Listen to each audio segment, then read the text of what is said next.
El Evangelio de hoy nos pone en el camino que lleva a Jerusalén. Jesús aparece en el Evangelio caminando, viniendo desde el norte, desde Tiro y de Sidón, volviendo a Israel. Dice que entró por la región de Cesarea de Filipo, un lugar al norte, capital de uno de los hijos de Herodes el Grande, llamado precisamente Filipo. La tradición de la Iglesia sitúa la escena del Evangelio en un lugar donde hay una pared de roca, en la vertiente del río Jordán, donde comienza el río Jordán, proporcionando entonces una ilustración sobre las palabras de la roca. ¿Qué palabras de la roca? En el versículo 13, previo a nuestro Evangelio, la gran confesión de fe de Simón Pedro: Jesús, tú eres el Cristo, el Hijo del Dios viviente. Y le respondió entonces Jesús: bienaventurado eres, Simón, hijo de Jonás, porque esto no te lo reveló ni carne ni sangre, sino mi Padre que está en los cielos. Y yo también te digo que tú eres Pedro, y sobre esta roca, la confesión de fe, edificaré mi iglesia, y las puertas del Hades, o sea, las puertas del infierno, no prevalecerán contra ella. Y después de la confesión de fe de Pedro, confesión de fe que es la verdadera roca o fundamento sobre el cual está edificada la iglesia, es que desde entonces Jesús comenzó a declarar a sus discípulos que debía ir a Jerusalén y padecer mucho de los ancianos, de los principales sacerdotes y de los escribas, y allí ser muerto y resucitar al tercer día. La palabra desde entonces marca el inicio del último camino de Jesús a Jerusalén. Marca el día donde comenzó a caminar a la cruz del Calvario definitivamente. Ahora ya no hay marcha atrás. El tiempo ha llegado. Por eso la ilustración, el camino de la cruz. Jesús comparte el plan de Dios de salvación y de cómo esto tendrá lugar, pero de una manera no imaginada ni razonada para el hombre. La mente humana jamás podría pensar o soñar que la salvación del mundo por su pecado y condenación sería a través del sacrificio de sangre de Dios mismo, de Dios hombre, Jesucristo, padeciendo y muriendo por los pecados del mundo. Tan serio y tan terrible es el pecado que significó heridas, latigazos, dolores inimaginables en el cuerpo de Cristo, sangrando en la cruz, a la vez que siendo desamparado de Dios, como si Él mismo fuera el pecador. Como escribe San Pablo en 2 Corintios 5:21, al que no conoció pecado, Cristo, Dios por nosotros lo hizo y lo trató como el pecado, para que nosotros fuésemos hechos justicia de Dios en Él. Y este intercambio precioso de que Cristo padeció la ira de Dios en nuestro lugar, que sufrió y murió realmente en la cruz para que todos tus pecados fueran perdonados por su sangre inocente y sin mancha.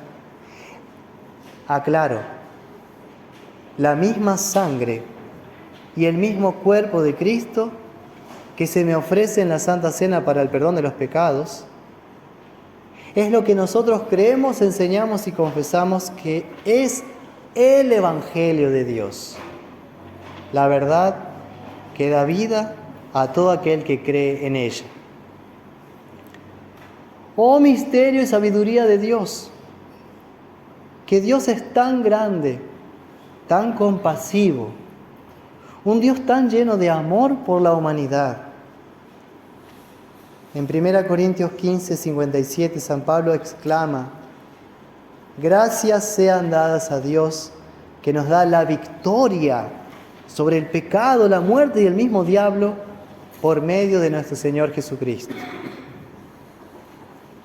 Pasemos al versículo 22, miren. Entonces Pedro, tomándolo aparte, comenzó a reconvenirle diciendo: Señor, ten compasión de ti.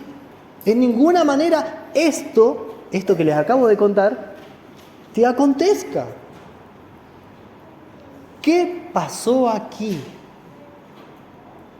El diablo, inmediatamente después que Jesús habló, sembró la cizaña en el corazón de Pedro, a fin de que rechazara la palabra del Evangelio sembrada en su corazón. Es más, el trabajo del diablo resultó tan rápido, tan astuto, que como dice San Marcos, mientras Jesús, el sembrador, es el que siembra la palabra, después que ustedes la oyen, enseguida viene el diablo y quita la palabra que se sembró en sus corazones. Marcos 4, 14 al 15. Esto fue lo que pasó. El mismo Pedro que confesó su fe en Cristo, ahora por instigación de Satanás, rechaza el Evangelio de Cristo.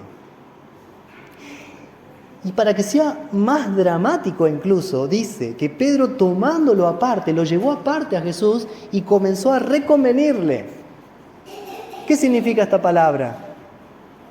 Que Pedro llamó aparte a Jesús y le dijo con cara de preocupado: Jesús, tengo algo que decirte, pero vayamos aparte porque es algo muy delicado, algo que me preocupa mucho de vos.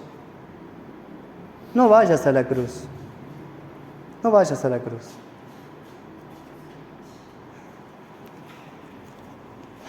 Es como que si usted llamara aparte al pastor, vamos a hacer la comparación, y le dice: pastor, ya no predique la verdad. A la gente le molesta la verdad. Queremos que la iglesia se llene de gente, así que ahora hay que predicar algo más atractivo. Deje de hablar de la cruz de Cristo. Eso no es simpático. Por favor, piensen en usted y en su familia. Evite la censura, evite la difamación, evite la cárcel por predicar la verdad. Sea un poco más políticamente correcto. Entonces Jesús, volviéndose, dijo a Pedro: quítate delante de mí, Satanás, porque me eres tropiezo, porque no pones la mira en las cosas de Dios, sino en las de los hombres. Imagínense esa escena. Queriendo dar un buen consejo a Jesús, Pedro termina siendo el peor de los consejeros, el peor amigo, el peor mensajero, el peor cristiano. Queriendo ser boca de ángel y mensajero de Dios, termina siendo la boca del Satanás, el ángel rebelde y enemigo de Dios, el acusador y el mentiroso, porque eso significa Satanás, el acusador, el mentiroso. Pedro habló como un burro, un insensato, y Jesús tiene que frenar al burro en forma tajante. Se da vuelta atrás y lo corta en forma tajante. Lo mira fijamente y con esta voz poderosa es que dijo: quítate delante de mí, Satanás. Retrocede, diablo, fuera, diablo. Imagínense que ustedes son Pedro. ¿Cómo se habrán sentido? Helado, congelado, paralizado, sorprendido. Y todos los discípulos también, porque ellos escucharon esa fuerte voz de Cristo.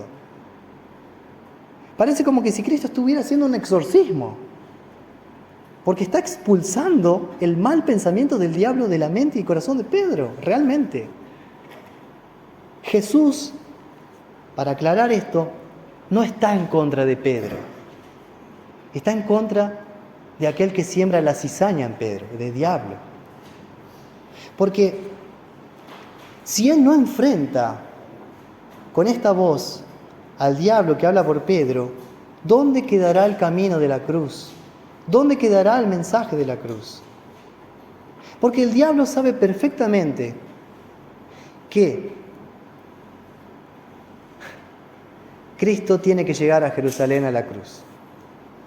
Así que, miren, el primer enfrentamiento fue allá en el desierto, cara a cara, las 3 tentaciones del diablo a Jesús. Este es el segundo enfrentamiento, pero a través de la boca de un discípulo. Y la tercera vez que el diablo hará algo parecido será a través de Judas en el Getsemaní. Allá Judas traicionará a Cristo, pero no como Pedro, inconscientemente, manipulado por el diablo, sino adrede, a propósito, conscientemente, como apóstata, como renunciador de Cristo. Judas dejó el camino de la cruz a propósito, para seguir el camino del diablo y del mundo. Judas cometió este pecado terrible, del cual hoy nos advierte el Evangelio, el pecado de la apostasía, el pecado de abandonar la fe, el pecado de la incredulidad, de renegar del camino del Señor. Hoy esto nos debe llevar a una reflexión profunda, la palabra de ley de Jesús. Él me dice y te dice, cuidado, me eres tropiezo, porque no pones la mira en las cosas de Dios, sino en las cosas de los hombres. Es como si Jesús me dijera, eres un escándalo para mí. Tú pretendes seguirme, pero lo quieres hacer a tu forma, a tu manera. Y yo, que soy el Señor, tengo que seguirte a ti, como si tú fueras el Señor, discípulo mío. Porque acomodas tu cristianismo a tu gusto, a tus propósitos, a tus iniciativas, a tus proyectos. Y cuando yo te llamo a seguirme en un camino estrecho y de cruz, tú me quieres poner el freno, diciéndome, ten compasión de ti. Tus palabras están llenas de egoísmo. Dices que piensas en mí y en mi bienestar, pero quieres escapar de la cruz. Tu cristianismo así es falso. Falso. Está hecho a tu propia medida. No quieres humillarte. No quieres servir. No quieres pedir perdón. No quieres perdonar. No quieres el amor de Dios ni amar al prójimo. Buscas tu gloria. Me eres tropiezo, porque no pones la mira en las cosas de Dios, sino en las de los hombres. ¿No te das cuenta cómo el diablo te ha engañado? Pero para eso vine yo, para librarte del mal, con la verdad, con la verdad. Ahora Jesús hablará a todos los apóstoles y dice, si alguno quiere venir en pos de mí, niéguese a sí mismo, tome su cruz y me siga. Así Jesús presenta el camino de la cruz. El camino de la cruz, ¿qué significa? Que nuestra vida cristiana comienza por arrepentimiento sincero. Significa niéguese a sí mismo, como dice Cristo, niéguese a sí mismo. Renuncie a sí mismo si quiere emprender este camino. Déjese guiar por Dios. Déjese guiar por Dios. Deje sus proyectos egoístas y que sus proyectos sean de acuerdo al plan de Dios, a la voluntad de Dios. ¿Qué plan de Dios? Tome su cruz y sígame. Aquí se ve bien ¿qué es ser cristiano? El cristiano acomoda su vida a la cruz de Cristo. El cristiano, por eso se podría decir que es cruciano, porque tiene en mente siempre la cruz de Cristo en su vida diaria. ¿Cómo? Le consultará al Señor, orará a Él, buscará su guía. Esta señal de la cruz que fue puesta en la frente y el corazón de tu Hijo, de ti, en tu bautismo, la señal de la salvación, de que alguien fue santificado por la sangre del Cordero de Dios, de que fue la sangre de Cristo la que te roció con perdón y misericordia en tu bautismo, de que allí fuiste lavado de todos tus pecados y que Satanás fue expulsado de tu vida, porque el que está en Cristo está de Cristo revestido. Así el bautismo marcó la entrada y el inicio de tu vida en el camino de la cruz. Por eso, querida familia de la fe, no es que yo sea tajante, es Cristo el tajante y el que llama la atención en el Evangelio. Yo trato de modularlo como Él lo dijo. No te olvides de tu bautismo. Allí los beneficios de la cruz de Cristo llegaron hasta ti. No renuncies a tu fe bautismal, que es lo que está pasando. Allí fuiste rescatado de una vida sin sentido, una vida sin amor. En el bautismo fuiste recibido por Dios en su reino de gracia, en su reino de amor. Un amor tan grande que a pesar de tus pecados, donde abundó tu pecado, sobreabundó la gracia de Dios. Valoren su bautismo, porque allí el Espíritu Santo fue derramado en sus corazones y les ha dado el don precioso de la fe salvadora. En el bautismo fuiste sellado como heredero y ciudadano del reino de los cielos. Qué gran don el bautismo, ¿no? Fuimos plantados en Cristo, quien prometió estar con nosotros para siempre, todos los días de nuestras vidas, hasta el fin del mundo. ¿Aceptamos cargar la cruz de Cristo por amor a Él? Sí, porque Él es nuestro Salvador. ¿Aceptamos morir por Él, por el Evangelio de vida? Sí, con la ayuda de Dios.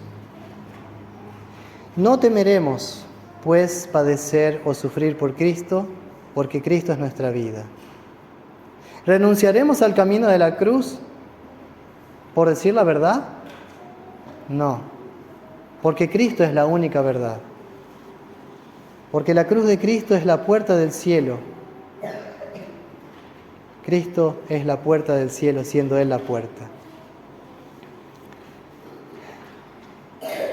Que el Señor Jesús, quien nos ha puesto en su camino de cruz, que lleva la resurrección y la vida eterna, entonces los fortalezca en la fe, los haga crecer en esto de negarse a sí mismo, ahogando nuestro propio egoísmo diariamente, para vivir así lo que es el bautismo, lo que significa.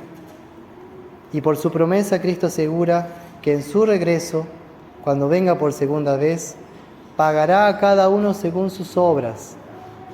¿Cuáles obras? Las obras que hiciste en la fe, obras como fruto de la fe. Así que fírmese adelante,